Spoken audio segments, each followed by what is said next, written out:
Hello, and welcome to 92 Breadcrumbs. I want to thank you for joining me today as we cover the subject of the subconscious mind and our self-image. Now, just as a fair warning, there is a lot of information to go over, and we do move through it rather quickly. But I can promise you this, I've done my best to trim down the information and made it as easy to understand as possible. Please remember that the ideas and information expressed are a brief overview of the subject. But without further ado, I want to thank you again for being here as we take a look under the hood into your subconscious mind and our self-image.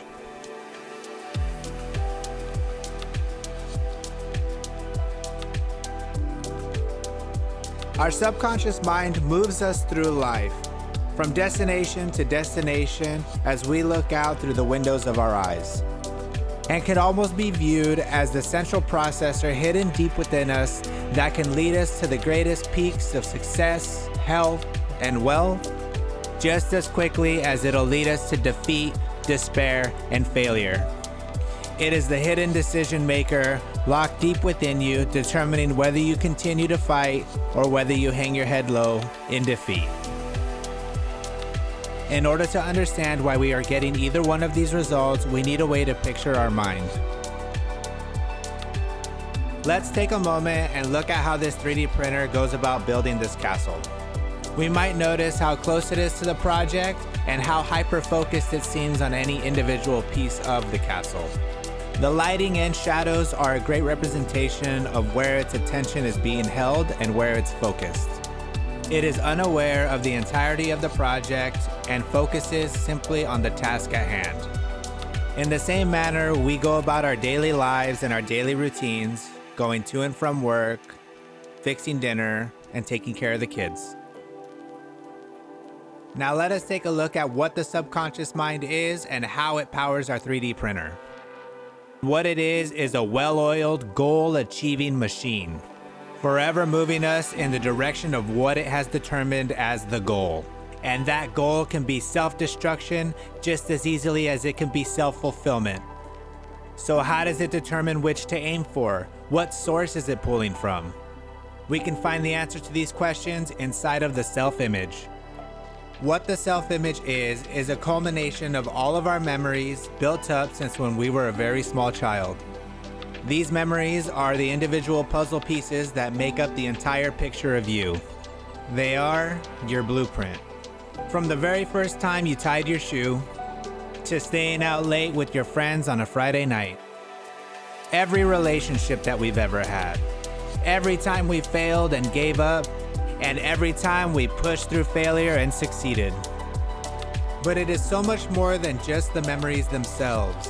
It is how we interpret these memories and how we feel about ourselves in these memories. Because how we feel about ourselves in our memories and how we picture ourselves in our memories are what get imprinted and scanned into the film reel of our lives. The relationship between our memories and our emotions is so important to understand, because they are stored away and linked together as a pair, never individually. What does our subconscious mind then do with these memories, and how does it use them? These images and memories are then projected on the wall of our mind and become our self-identity and how we see ourselves in the world. This self-identity is then set as the subconscious mind's goal. Our subconscious mind is filtering the ideas that enter our mind and referencing the self-image that is being projected on the wall of your mind. If the new idea matches the image and feelings that are projected on the wall of your mind, you will be moved in that direction. Otherwise, the idea will be erased. If a person's self-image identifies with failure, the subconscious mind will produce failure, and no amount of positive thinking will change the goal. The individual may even want success, but they produce failure because failure is what is reflected on the person's self-image.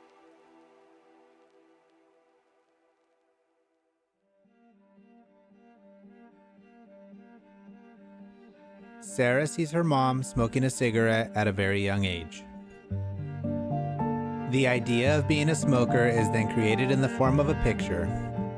This new idea is then submitted to her subconscious mind, which begins to scan the massive library of all of her experiences and beliefs, one by one, image by image.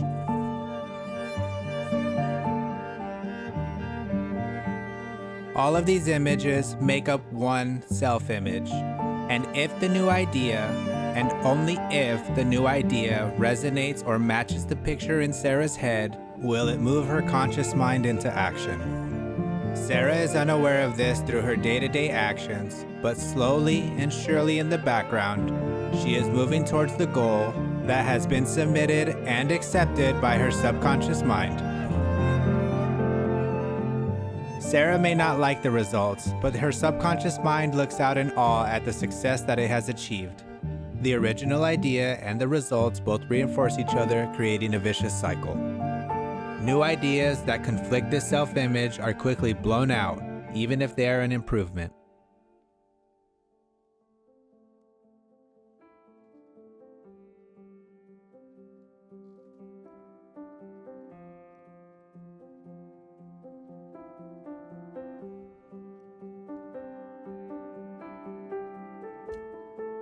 Some of us may be stuck in vicious cycles of our own, similar to Sarah's, consciously wanting change or consciously wanting to improve on an area of our lives, yet perpetually moved into the direction of the results that we don't want.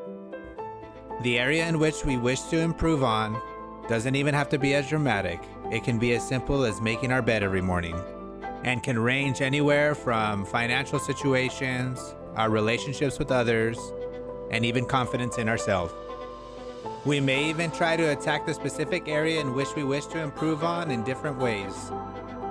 These attempts may change the way we feel and the way we act for a short period of time, only to wear off. As sure as the sky is blue, we end up back in the same cycle, producing the same results. We may have tried and failed and returned back to our old ways once again.